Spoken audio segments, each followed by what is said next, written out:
Hello there folks, and welcome back to another speed paint video. This week we're going to be doing something kind of interesting. I'm going to be taking a Pokemon from the beta leaks that we saw a few months ago at this point, and I'm going to imagine what it would be like if that Pokemon got an evolution. I'm also going to draw that little guy in my style. Who is this Pokemon, you ask? Why, it's none other than Evolotto. Evolotto is a very strange little Pokemon. Its name comes from evolution and lottery, presumably because it is, quote, the lottery Pokemon. And allegedly, in the game files, it was said it could evolve into literally any Pokemon. Which, I mean, with a gimmick like that, it's honestly no surprise that this guy didn't really, make it into the final game, because a Pokemon that could evolve into literally anything kind of is broken and a little bit crimping on Ditto style, if I'm honestly thinking about it. So, while Evolotto isn't something that would practically be in a Pokemon game, I still think it's a pretty funny little concept. I mean, the design for this thing and its beta sprite is, it's so charming. A lot of people think it is really cute, and I'm included in that. This thing is just really cute. And I was inspired by this ability for it to evolve into anything. And the fact that its only features are the fact that it seems to have 4 legs, and the rest of it is basically just loose cookie dough as far as I'm concerned. So I was inspired to make it an entire evolution family, similar to the Eevee line, I guess you could say, that is inspired by other 4-legged animals. That's right, I'm going to be evolving Evolotto based on various families of tetrapods. So without further ado, let's see what designs I came up with.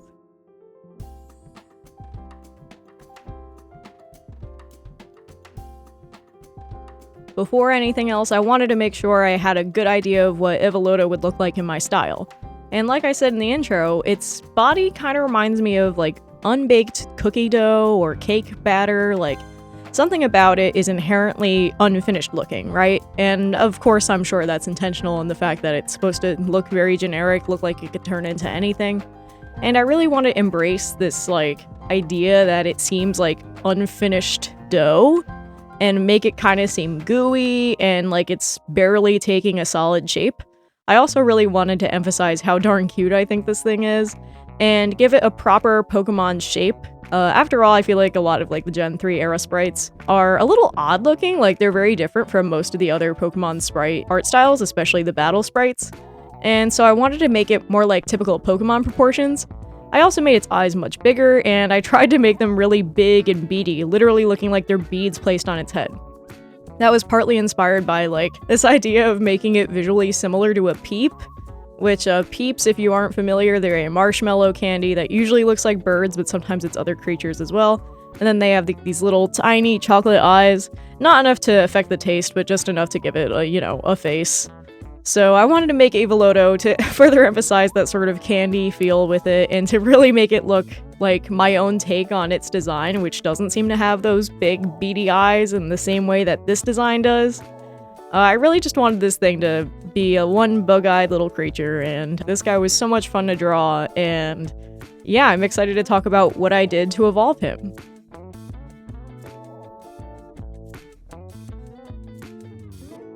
The first evolution I came up with for Evolotto is a member of the tetrapod family that I think a lot of people, forget is a tetrapod, and to be fair, it's in the name, right?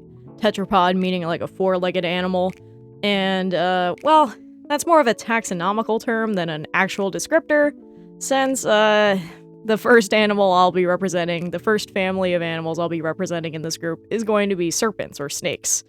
And I mean, I've always loved snakes. I've always thought they were really cool, but especially in the past 2 years, I've gotten really into I've been watching a lot of snake discovery lately while I work on my videos, and a few months ago, me and my girlfriend got our very first pet, who is a ball python, and he is just the cutest darn thing. I think snakes are so just cute and charming, and they're such weird additions to the tetrapod family. And I really wanted to make the tetrapod evolutions very diverse, I didn't want them all to feel too similar to each other. So this guy I really wanted to be quite an unusual example of the family. And unlike real snakes, this guy actually does still have legs. I debated only giving him 2, since snakes actually lost their front legs before they lost their back ones, so I thought about giving him the back legs. After all, some snakes, I believe, still have little, like, vestigial, my girlfriend calls them claspers, but that is not what they're called. I think they're called anal spurs, which are on, like, the butt of the snake. I am picturing it on my own ball python, his little butt spikes. And those are basically vestigial legs, so I thought about just, like, putting, legs towards the back end, but the design kept feeling a little unbalanced for that, so I gave him a little bit of tiny legs in the front, too, and I just think it gave him such, like, a fun and playful stance. Unlike Evolotto, who is, I forgot to mention, a mono-normal type, this little guy is going to be a normal and poison type. Unlike Eevee, who completely changes type every time, I still wanted to retain a bit of an element of the original Evolotto, the original feeling of, like, unfinished bakery or pastry, batter or dough. So this guy still, and the rest of them, they will all still retain the normal type. And this little fellow is called Serpolotto. And Serpolotto is the serpent Pokemon. It's a normal poison type, like I said, and I think it is just such a fun design. I had quite a lot of fun making it. I think it looks very jolly. I think, like, snakes are so often, like, maligned in media, and I really wanted this one to feel very playful, and, like, it could easily be your best friend.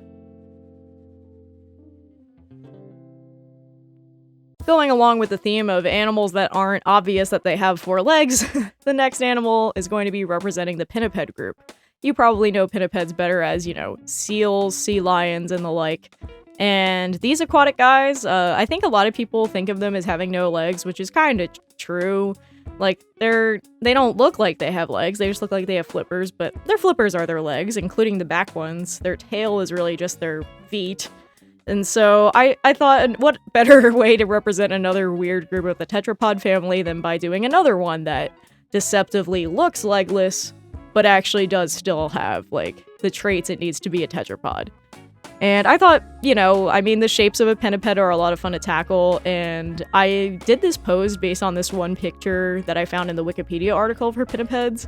And I was originally going to do a different pose, like a very classic, like, seal with a ball on its nose type pose, but I was so inspired by this picture I saw on Wikipedia, which I'll see if I can provide on screen so you can see it. I just thought it had, like, a fun angle and motion to it that I haven't seen in other seal Pokemon art before, so I thought that would give this guy a unique angle, a unique spin.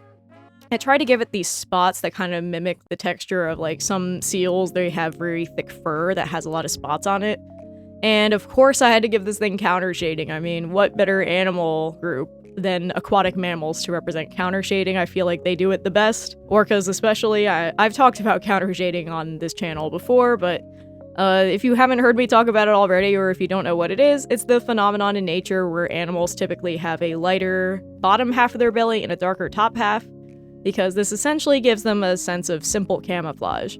Not only does having the light on the bottom and dark on the top kind of make it so lighting causes them to phase into the background, and so their shadows and highlights kind of get lost a little bit, but it also gives them camouflage depending on the angle you're looking at them from. And I feel like this works best for aquatic animals like fish and marine mammals and such, because if you're looking down on them from above, you're probably going to be looking into the abyss of the ocean, so if they're dark on top, they'll blend in with that. And if you're looking up at them from below, you'll see their white bellies, which look a lot like the bright, sunny sky, especially in water where that is extremely apparent. So that method of coloration you see a lot in animals, it's actually very practical and very stylish. And of course I had to represent that with our friend Pinnapodo, is what I've decided to call him. And of course Pinnapodo is a water and normal type.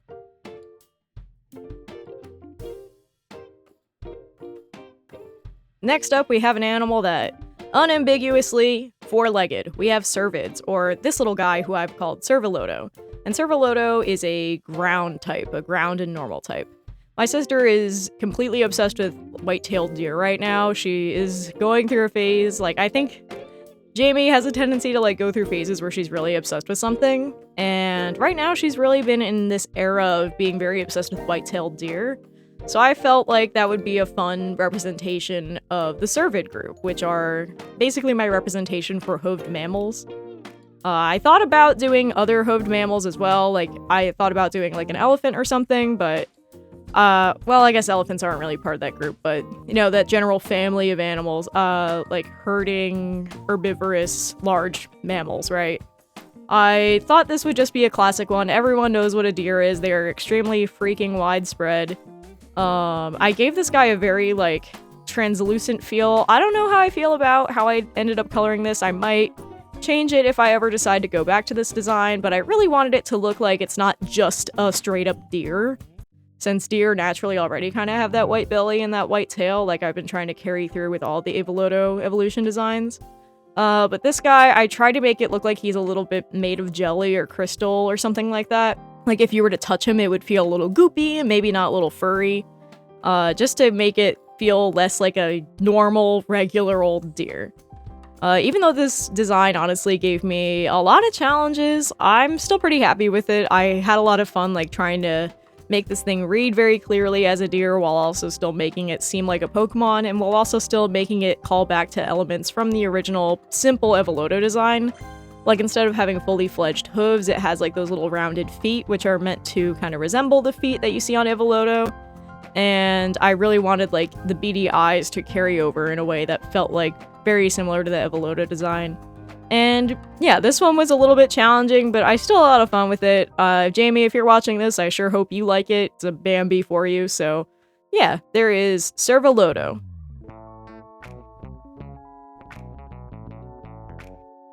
Next up, we have another representative who is a weird member of its group. This is Aviotto, who is the representative for birds, and I guess other saurids or theropods, aka classical dinosaur type reptiles. And I originally was going to do like an actual flighted bird and make it a flying type, but I just couldn't decide on what bird I wanted to do, and I wasn't feeling really inspired by any of them.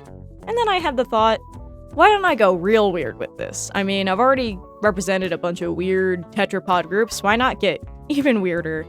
And while no one's gonna argue that, you know, penguins do have 4 limbs, like, we all know this is something we can agree upon, penguins are definitely a very strange representation of their group. They're literally an offshoot of animals that learn to fly, that then unlearned to fly, so that way they could do basically that same, like, aerial movement, but now underwater. They're just such weird creatures, like, evolutionarily speaking, and I thought that was just a fun add-on. Like, the entire gimmick of Evolotto is so weird. Literally, the gimmick of it in the game was weird evolution, so I thought I would represent this family I'm making for it as also being representative of weird evolution. And literally, what better example than penguins? They are so strange. They're such strange little dinosaurs. The fact they live in cold climates, even though they are technically reptiles, kind of, they are just so weird, but they are so cute and charming. Like, I've never met anyone who doesn't like penguins, and they're classic. There's so many different kinds. The shapes on this one are, like, very much inspired, like, by penguin chicks to further that theme of that unfinished dough. So I wanted to give it, like, very baby-like appearance, but I also kind of wanted to base it on, like, little fairy penguins or little blue penguins, which I believe are the smallest species of penguin. I might be wrong on that, but they are incredibly cute, very charming. I saw them at an aquarium, like, I think a year or 2 ago at this point, and I don't know, they're a classic for a reason. They are very cute little penguins, so this is literally a little blue penguin. But unlike our so-called fairy penguins in real life, this one is not a fairy type. Instead, this one will be an ice and normal type. And like I said before, its name is Aviotto, coming from avians, which are the bird family. And last but certainly not least, we have to talk about the very first group of tetrapods, amphibians. Now, I wasn't sure which amphibian I was going to go with. There are a lot of them, and it took me a while to think of one that I actually felt like, I don't know, inspired by, that felt like a weird one to pick. Like, I had sketches in my sketchbook of doing a frog, but that felt like it was too basic. It felt like I was coming up with these sketches, but I wasn't really thinking of a specific species or adaptation or anything. I was just drawing a frog for frog's sake, which is, like, fun, but that wasn't what I wanted out of this challenge. I really wanted to represent the group in an interesting way. And then eventually I was just looking at, you know, what else? The amphibians page on Wikipedia. And I remembered one of my favorite animals, the giant salamander. There's a couple of them. There's the giant Chinese salamander, which I believe is the largest one in the world, and then the giant Japanese salamander, and then I believe the hellbender, which is native to North America, but hellbenders are way smaller than the Asian varieties of giant salamander, but they are still really cute. I think they're very underrated animals. If you live in North America and you live in the range of one of these guys, maybe let me know if you've ever seen one. Apparently they're kind of elusive, but they're still really cool animals. Anyway, this guy is called Salamoto, and Salamoto is a grass and normal type. And this little fellow loves hanging out in like peat moss, duckweed, algae, hanging out in the swamps and the nice wetlands types areas. And I just thought it would be really cute to do like a fun stylized giant salamander. I mean, we've already seen like Pokemon that are takes on different types of salamanders, like big and small. And I thought this one would be a fun add to the roster. Like, it kind of calls more to frog Pokemon than it does to salamander Pokemon in its design. Like, something about its coloration, probably just the fact that it's a green frog, reminds me of a Politoed. But it's still a very cute design. I feel like I hit the amphibian element, like it feels like it represents that entire family. But you can still tell that it is a salamander, and if you saw it at scale, it would be as large as like a giant Chinese salamander, so it would be pretty clear like which species it's supposed to represent, but you can tell that it represents its entire family. Which I really wanted to have that point be quite clear with the amphibian, especially since amphibians historically were probably the first tetrapods because they are ones that came out of the water and, you know, still live in and around it as opposed to fully terrestrially like the rest of the tetrapods that we see here. Except for the pinnipeds and the penguins because things got really weird and they went back to the ocean, but that's like a different point. My point is, I really wanted this amphibian one to like represent the amphibian family in an interesting way and like pay homage to the fact that like we only have our land-dwelling tetrapod like lifestyle because of these guys crawling out of the water all those years ago. And I just thought this guy would be a fun, cute addition as well.